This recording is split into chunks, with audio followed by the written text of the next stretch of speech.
Hello and welcome to AD education. मैं हूं अमित दीक्षित और आप इस समय देख रहे हैं NIOS असाइनमेंट सीरीज। इस असाइनमेंट सीरीज में NIOS DLED असाइनमेंट के सभी क्वेश्चंस के आंसर्स बताए जा रहे हैं। इससे पहले के सभी आंसर्स देखने के लिए आप इसी वीडियो के नीचे डिस्क्रिप्शन में आपको लिंक मिलेगी, वहां से आप क्लिक करके असाइनमेंट के आंसर जान सकते हैं, कोर्स 501 और कोर्स 502 के। तो वो आप ज़रूर चेक करें, डिस्क्रिप्शन ज़रूर देखें। आज हम इस लेक्चर में आगे कवर करेंगे हमारा अगला क्वेश्चन, जिसका आंसर मैं आपको बताऊंगा, जो कि है कोर्स 502 का असाइनमेंट का आखिरी क्वेश्चन। इसमें 3 असाइनमेंट थे, जिसका ये तीसरे असाइनमेंट का ये आखिरी प्रश्न है, जो कि कुछ इस प्रकार है। आप स्क्रीन पर आप देख लें। और जो कि है कि मान लीजिए आपकी क्लास में कुछ विशेष आवश्यकता वाले बच्चे हैं, तो आप मददगार के रूप में उनकी किस प्रकार सहायता कर सकते हैं। तो ये यहाँ पर प्रश्न है और क्वेश्चन नंबर 10 है ये हमारी सीरीज में। तो इसका आंसर आप जान सकते हैं, देखिए लिख सकते हैं। इसको कुछ इस तरह से स्टार्ट करना होगा आपको। सबसे पहले ये लिखना होगा कि विशेष आवश्यकता वाले बच्चों की श्रेणी के बारे में आपको बताना होगा। तो जैसे क्योंकि विशेष आवश्यकता वाले जो बच्चे हैं वो अलग अलग तरह के होते हैं, कई प्रकार के हो सकते हैं। जैसे कि आपको ये स्क्रीन पर एक सारणी दिखाई दे रही होगी, एक टेबल दिखाई दे रही है, यहाँ पर श्रेणी दिखाई दे गई है अलग अलग टाइप की, जिसमें शारीरिक बाधित, दृष्टि बाधित, श्रवण और वाणी से संबंधित है, और अधिगम अक्षमता वाले, ये 4 कैटेगरी यहाँ पर बताई गई हैं, जिसके अंतर्गत ये विशेष आवश्यकता वाले बच्चे होते हैं। अलग अलग तरह की अक्षमता जो उनमें पाई जाती है, उसके आधार पर ये श्रेणी बनाई गई है।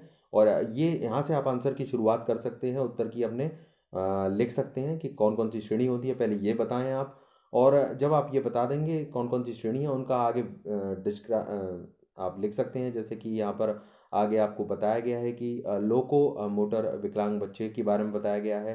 वो क्या होते हैं ये लिखें सबसे पहले आप। एक दो लाइनों में जितना आप लिखना चाहते हैं। 10 नंबर का प्रश्न है तो अच्छा रहेगा, बेहतर होगा बड़ा लिखें तो अच्छा ही रहेगा।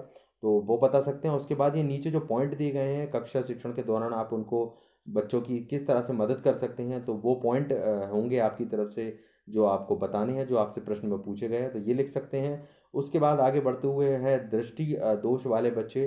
तो दृष्टि दोष वाले बच्चों के बारे में भी बता सकते हैं कि वो क्या हैं, और उनके बारे में भी पॉइंट दिए गए हैं कि किस तरह से आप उनकी हेल्प कर सकते हैं, मदद कर सकते हैं मददगार के तौर पे। आगे श्रवण और वाणी दोष वाले बच्चों के बारे में भी बताया गया, उनके संबंध में भी पॉइंट बताए गए हैं। सेम तरीके से ये सारे पॉइंट आप लिख सकते हैं। NIOS के स्टडी मटेरियल में अवेलेबल है, मैं बताऊंगा आगे चल के आपको इसके बारे में। और नीचे आगे दिया गया है अधिगम अक्षमता वाले बच्चे, जिनको सीखने में समस्या होती है, तो उसके लिए भी यहाँ पर काफ़ी पॉइंट दिए गए हैं। बहुत सारे पॉइंट हैं ये। तो इस तरह से ये पॉइंट सारे लिखकर आप ये पहले श्रेणी बताएं, और उन श्रेणी के अनुसार जो आपको यहाँ डिस्क्रिप्शन दिया गया है, वो पॉइंट्स आप लिखकर एक अच्छा खासा लंबा आंसर बना सकते हैं, जो कि 10 नंबर के हिसाब से इसमें काफ़ी कंटेंट हो जाएगा। तो ये आप ज़रूर कर सकते हैं अपना। ये उसी तरह से बताएं कि आप सजेशन दे रहे हैं, ये मैं बार बार कहता हूँ।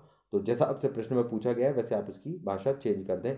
ये मेरा सजेशन आपको रहता है कि आपसे सुझाव मांगे जाते हैं कि आप अपना सुझाव दें, तो आप उसी तरह से आंसर में उसको मोड़ दें। और पॉइंट्स यहाँ पर सारे अवेलेबल हैं, कोई परेशानी वाली बात नहीं है। और ये आप लिख सकते हैं और कंप्लीट हो जाएगा आंसर। अब इसका आंसर जो है वो मैं आपको वैसे इसकी डिस्क्रिप्शन में लिंक दे दूंगा, जहाँ से आप डाउनलोड कर सकते हैं।